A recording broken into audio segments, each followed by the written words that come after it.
എന്റെ മോളെ നീ ജീവിക്കാൻ സമ്മതിക്കത്തില്ലല്ലേ? അവക്കൊരു കല്യാണം ആലോചിച്ചിരുന്നത് അത് നീ മുടക്കി. അവനെ ആക്സിഡന്റ് ആക്കി നീ അല്ലടി. ഞാൻ എന്ത് ചെയ്തു? പിന്നെ അവന്റെ കാലെങ്ങനെ ഒടിഞ്ഞേ? നീ കാരണല്ലോടി ആ ആക്സിഡന്റ് ഉണ്ടായത്. നീയല്ലേ കാരണം? പറ. എനിക്ക് അവളെ ഇഷ്ടമാണെന്നുള്ളത് നേര് തന്നെ. പക്ഷെ അവളെ സ്വന്തമാക്കാൻ ഇത്രയ്ക്ക് വൃത്തികെട്ട പണി ചെയ്യാൻ എനിക്ക് കഴിയില്ല.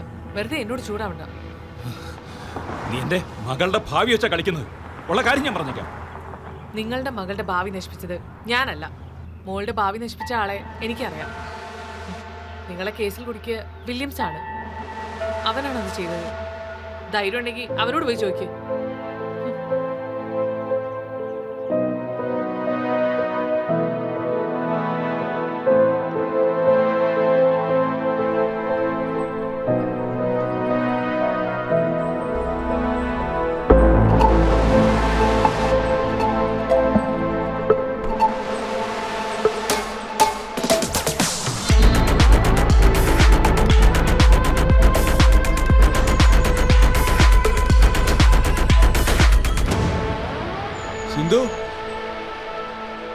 സിന്ധു,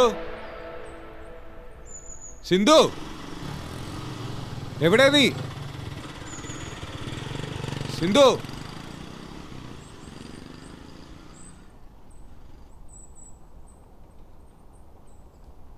സിന്ധു,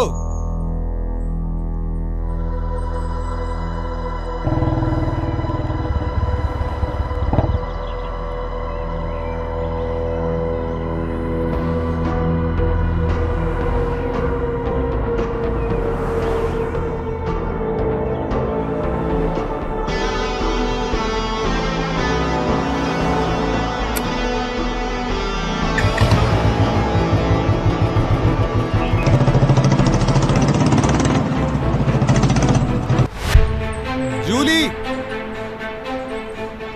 ജൂലി, സിന്ധു, സിന്ധു, ജൂലി, നിങ്ങൾ എവിടെയാ?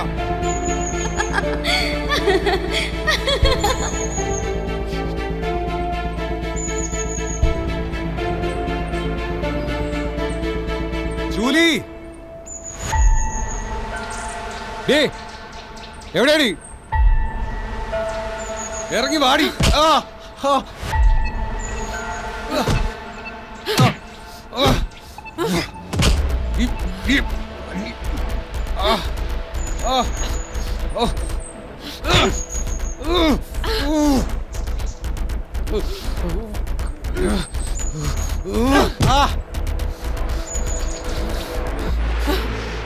ഇത് നീ പ്രതീക്ഷിച്ചില്ലല്ലോ. നീ ആരാന്നാടി നിന്റെ വിചാരം?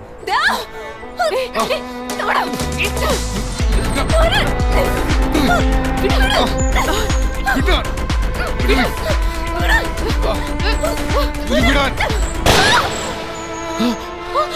ജൂലി, ജൂലി, അയ്യോ, Julie, Julie, Julie, Julie, Julie,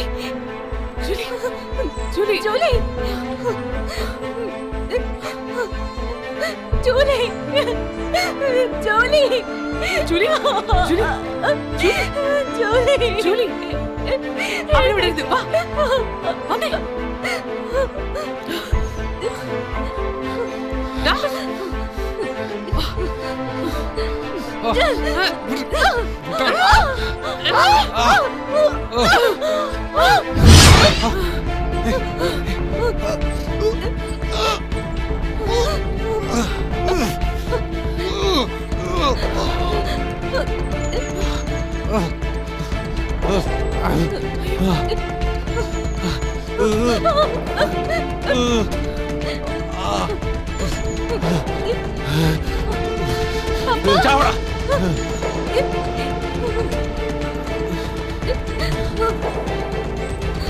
നിന്നെ പോലെ ഒരു ക്രിമിനലിന് ജീവിക്കാൻ പാടില്ല.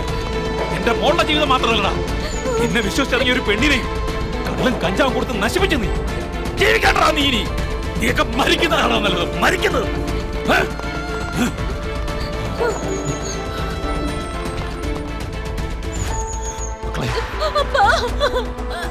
നിങ്ങൾ രക്ഷപ്പെട്ടോ? രക്ഷപ്പെട്ടോ? പോയി രക്ഷപ്പെടാന്നല്ലേ പറഞ്ഞേ? അവന്റെ കാര്യം ഞാൻ നോക്കണം. പോയി രക്ഷപ്പെട്ടോ? വെക്കോ.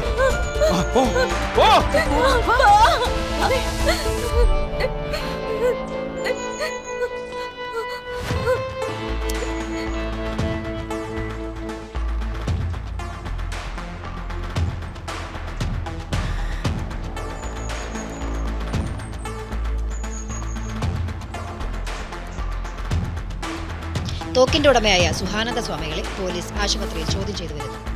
കാടിനുള്ളിലാണ് അജ്ഞാത ജഡം കണ്ടെത്തിയത്. പോലീസ് ബോഡി തിരിച്ചറിഞ്ഞു.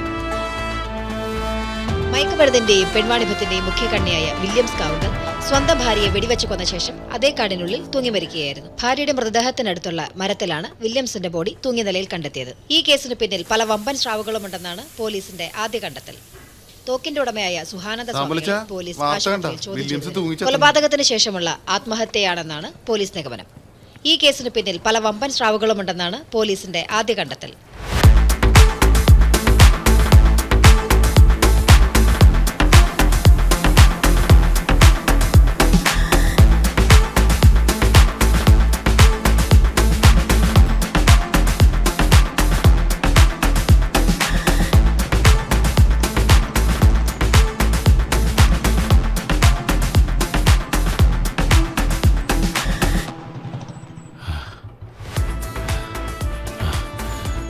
സമയത്ത് എല്ലാ കാര്യങ്ങളും അറിയിച്ചതുകൊണ്ടാണ് എനിക്ക് അവനെ കൊല്ലാൻ പറ്റിയത്. നന്ദിയുണ്ടോ മോനെ? ശരി, കാണാം.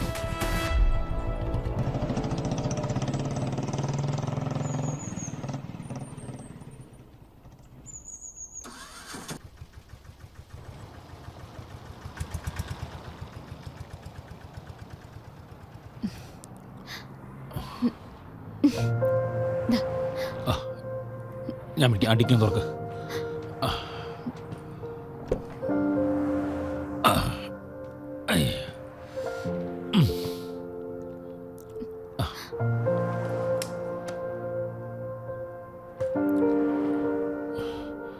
നിങ്ങൾ പോകാൻ തീരുമാനിച്ചല്ലേ?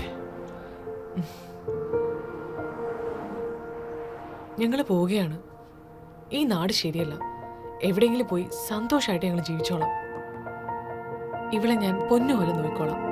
അപ്പൻ എന്നോട് ക്ഷമിക്കണം. സാരമില്ല മോളെ. ഏത് രാജ്യത്തായാലും ഇണ ആരായാലും നിങ്ങൾ സന്തോഷത്തോടെ ജീവിച്ചാൽ മതി. ഈ രാജ്യത്ത് ഇത് തെറ്റാ. അതുകൊണ്ട് എവിടെയെങ്കിലും പോയി ജീവിച്ചു, സന്തോഷമായിട്ട് ജീവിച്ചു. അപ്പന് കുഴപ്പമൊന്നുമില്ല. അപ്പന് ഇതൊക്കെ മനസ്സിലാക്കാനുള്ള വിവരമൊക്കെ ഉണ്ട്. സന്തോഷമായിട്ട് പോയിട്ട് വാ.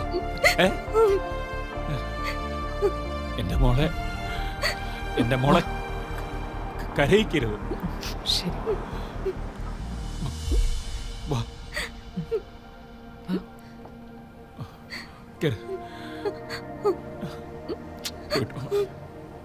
ശരി.